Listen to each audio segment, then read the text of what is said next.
ہماری فیملی حنفی مکتبہ فکر سے تعلق رکھتی ہے جہاں عورتوں کو قبرستان جانے کی اجازت نہیں دی جاتی، جبکہ آپ کے نزدیک عورتیں بھی عبرت کے لیے قبرستان جا سکتی ہیں، اس کی دلیل کیا ہے؟ اچھا، اس میں میں آپ کو پریکٹیکل بات بتا دوں کہ ہمارے بھی ہمیشہ سے حنفی رہے ہیں، لیکن ہمیشہ عورتیں جاتی رہی ہیں۔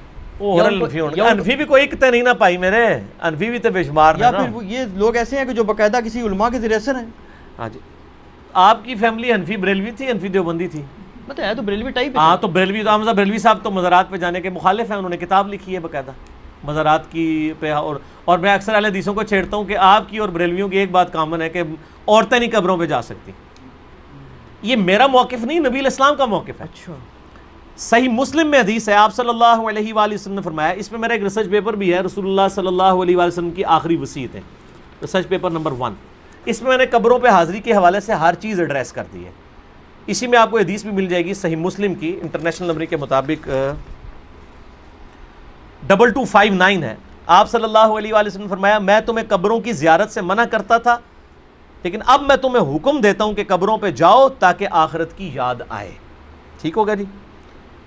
اور اس کے علاوہ بھی صحیح مسلم میں 2256 نمبر حدیث ہے کہ آپ صلی اللہ علیہ وآلہ وسلم نے، اوپر تلے 8-10 حدیثیں ہیں، یہ بھی صحیح مسلم میں۔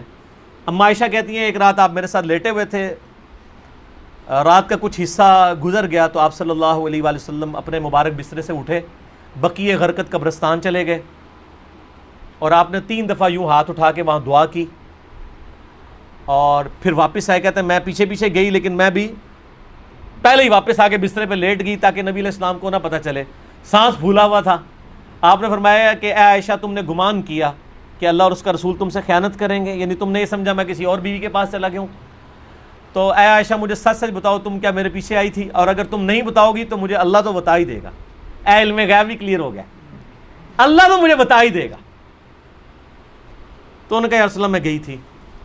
تو فرمایا کہ میں جب لیٹا تو جبرائیل علیہ السلام کو اللہ تعالیٰ نے میرے پاس بھیجا، اور انہوں نے کہا کہ اللہ تعالیٰ فرماتا ہے کہ آپ اہل بقی کے لیے دعائے مغفرت کریں۔ تو میں رات کو اٹھ کے قبرستان گیا اور 3 دفعہ ہاتھ اٹھا کے دعا کی۔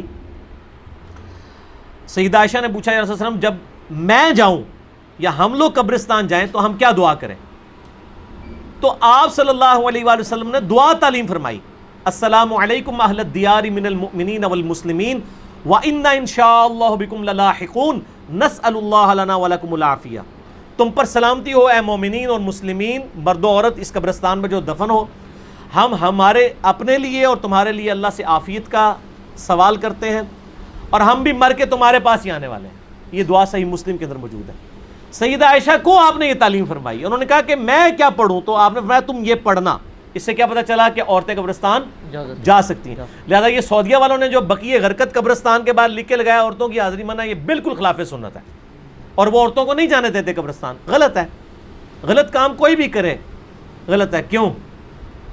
نہ میں وہابی نہ میں بابی، میں ہوں مسلم علمی کتابی۔ نہ یہ بابوں کی بات ہوگی نہ وہابی سو کارڈ بات ہوگی، یہ علمی کتابی بات ہوگی۔ اور اما عائشہ رضی اللہ تعالی عنہا باقاعدہ اپنے بھائی کی قبر پہ گئیں، جامعہ ترمذی میں صحیح سند کے ساتھ ہے، عبد الرحمن بن ابی بکر، ان کی قبر پہ گئیں، وہاں پہ جا کے اشعار بھی پڑھے، اور امام ترمذی ایک حدیث لے کے آئے کہ نبی علیہ السلام نے لعنت فرمائی ہے ان عورتوں پر جو زوار القبور کرتی ہیں، کثرت سے قبرستان جاتی ہیں۔ پھر ساتھ ہی امام ترمذی نے لکھا اس حدیث کے اندر، یہ ساری حدیثیں آپ کو مشکات کی پہلی جلد میں نا قبروں کی زیارت والے چیپٹر میں مل جائیں گی کمبائنڈ فارم میں۔ امام ترمذی نے لکھا یہ حدیث منسوخ ہے، کیونکہ جب آپ نے عام اجازت دے دی کہ قبروں پہ جاؤ آخرت کی یاد آئے تو یہ حدیث منسوخ ہوگی۔ اور زوار القبور سے مراد ہے کثرت سے، اگر کبھی کبھار عورت چلی جائے تو جائز ہے، لیکن مزاروں پہ نہیں، قبروں پہ۔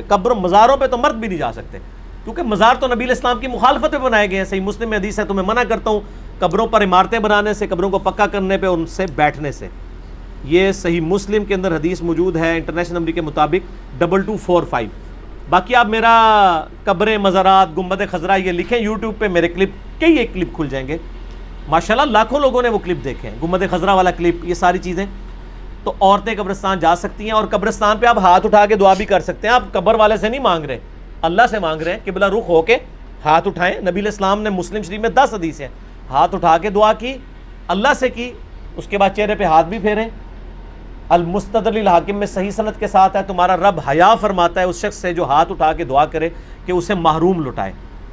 یہ ابو داؤد میں بھی ہے, وہ روایت کمزور ہے. مستدرک کی روایت صحیح ہے کہ اور نماز کے بعد بھی آپ اپنی انڈیویجول دعا ہاتھ اٹھا کے کریں, یہ افضل ہے. اس کے بعد چہرے پہ ہاتھ پھیرنا بھی نہ صرف سنت ہے بلکہ اجماع امت ہے. یہ تو سعودیہ کے چند مولویوں نے یہ کام شروع کیے ہیں اور وہ کہتے ہیں کہ جناب چہرے پہ ہاتھ پھیرنا ثابت نہیں ہے. ابو داؤد میں ضعیف روایت ہے کہ نبی الاسلام پھیرتے تھے, لیکن امام بخاری کی کتاب ہے الادب المفرد, اس میں انٹرنیشنل نمبر کے مطابق 609 نمبر اثر ہے کہ عبداللہ ابن زبیر اور عبداللہ بن عمر رضی اللہ تعالی عنہما یہ دونوں دعا کے بعد اپنے چہرے پر ہاتھ پھیرا کرتے تھے. اور عملی تواتر ہے, پوری امت پھیرتی ہے. یہ تو حدیث سے بڑی دلیل ہے. جب ساری امت یہ کام کر رہی ہوگی تو حدیث سے تو دلیل کی ضرورت ہی نہیں ہے, کوئی اختلاف نہیں ہے. یہ سعودیہ والوں نے خواہ ایک اختلاف کھڑا کر دیا ہے.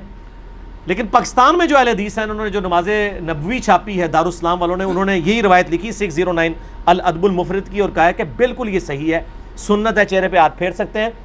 بلکہ میں آپ کو شغل کی بات بتاؤں, سعودیہ سے کوئی چند سال پہلے کی بات ہے, ایک بھائی نے مجھے کہا ہمارے ایک شیخ ہیں یہاں پہ سعودیہ میں, مدینہ یونیورسٹی, ام القریٰ یونیورسٹی, مکہ میں بھی ہمارے اسٹوڈنٹس ویڈیوز کے اعتبار سے جو ہیں وہ سنتے ہیں. تو انہوں نے کہا کہ مجھے وہ حدیث بھیجے, میں نے عربی ورڈنگ اس کی بھیجی. شیخ زبیر صاحب نے مشکات کی دوسری جلد میں دعا والے چیپٹر کے جو حدیث ہے نا ابو داؤد والی کہ نبی علیہ السلام چہرے پہ ہاتھ پھیرتے تھے, اس کے نیچے لکھا ضعیف ہے, لیکن ساتھ ہی فٹ نوٹ پہ لکھا صحیح سند ہے عبداللہ بن عمر اور عبداللہ بن زبیر سے کہ وہ چہرے پہ ہاتھ پھیرتے تھے, اور وہ روایت بالکل صحیح ہے اور بخاری کی صحت کے اوپر صحیح ہے. تو جب ان کو حدیث بتائی انہوں نے کہا نہیں یہ تو ضعیف ہے, اس میں فلاں راوی ضعیف ہے. میں نے مکتبۃ شاملہ میں اس راوی سے صحیح بخاری میں 12 روایتیں نکالی اسی سند کے اوپر, اور اس کو کہا کہ یہ اس کو پرنٹ نکال کے دے مولوی کو. اس کو کہا بخاری کی بھی 12 حدیثیں ضعیف ثابت کر, اسی سند پہ الادب المفرد پہ ہے چہرے پہ ہاتھ پھیرنے والی. تو مولوی تو پتہ ہے تو ضدی ہوتا ہے, منیا نہیں لیکن ٹھپیا گیا لال رومال والا, خاموش ہو گیا. کہنا ہے کون اتھو کٹ کے بھیجتا ہے, ایک بندہ ہے تھے اللہ نے چھڑیا ہے جو نہ وہابی ہے نہ بابی ہے, نہ میں وہابی نہ میں بابی, میں ہوں مسلم علمی کتابی. علمی کتابی. اگلا سوال تو اس میں کور ہو گیا جی, کور ہو گیا. چلیں یہ کرامت ہو گئی جی. علی بھائی آپ الحمدللہ آپ ہمیشہ آیات اور حدیث کے ریفرنسز دیتے ہیں, مگر کبھی کبھی ان کے انٹرنیشنل نمبرز نہیں بتاتے. برائے مہربانی آپ لوڈنگ سے پہلے ویڈیو میں ہی ایڈ کر دیا کریں تو آسانی ہوگی, یا کوئی بک بتا دیا کریں. بک تو میں ہمیشہ بتاتا ہوں کہ یہ آج تک میں نے حدیث کبھی حدیث کی کتاب کے نام کے بغیر نہیں بتائی. ایک بک ہے تو یہ مشکات شریف, اب 3 جلدوں میں ڈاؤن لوڈ کر لیں ahlesunnatpak.com سے. یہ انسائکلوپیڈیا آف حدیث ہے, بخاری, مسلم, ابو داؤد, ترمذی, نسائی, ابن ماجہ اور کئی 13 کے قریب کتابوں کے یہ نوٹس ہیں. یہ آپ ڈاؤن لوڈ کریں, 18 MB کی 3 فائلیں ہیں, آپ کو فری ڈاؤن لوڈ کر لیں ahlesunnatpak.com سے. انٹلیکچوئل ترتیب کے ساتھ آپ کو اس میں حدیثیں مل جائیں گی. ٹھیک ہوگا جی. تو باقی انٹرنیشنل نمبر چونکہ اکثر میں نے پورے مسئلہ نمبر ریکارڈ کرائے ہیں, میرے ریسرچ پیپر ہیں ان میں نمبرنگ بتائی ہوئی ہے. یہ فی البدی گفتگو ہوتی ہے, اس میں جو نمبر یاد ہوتے ہیں وہ بتا دیتے ہیں, نمبر ضروری نہیں ہے. میں حدیث کے جو الفاظ بتاتا ہوں اسلام 360 میں وہ لکھا کریں, سرچ کے آپشن میں جائیں آپ کو مل جائے گا. جب میں مسلم شریف, بخاری شریف, ابو داؤد, ترمذی بتا دیتا ہوں تو اتنا تھوڑا ہے, تو ریفرنس تو ہو ہی جاتے ہیں. باقی اپلوڈنگ سے بغیر پہلے یہ کچھ کرنا, یہ اتنی بڑی ایڈیٹنگ ہے کہ اس کے لیے پورا ایک آفس اور کئی بندے چاہیے, تو یہ پاسبل نہیں ہے. ہم نے تو ویڈیو فوراً اپلوڈ کرنی ہوتی ہے, اور آلموسٹ ہمارے جتنے اسٹوڈنٹس ہیں ان کو نمبرنگ پتہ ہے, وہ آپ کو واٹس ایپ نمبروں پہ رابطہ کریں, وہ بتا دیتے ہیں اور آسانی سے آپ کو مل جائیں گے.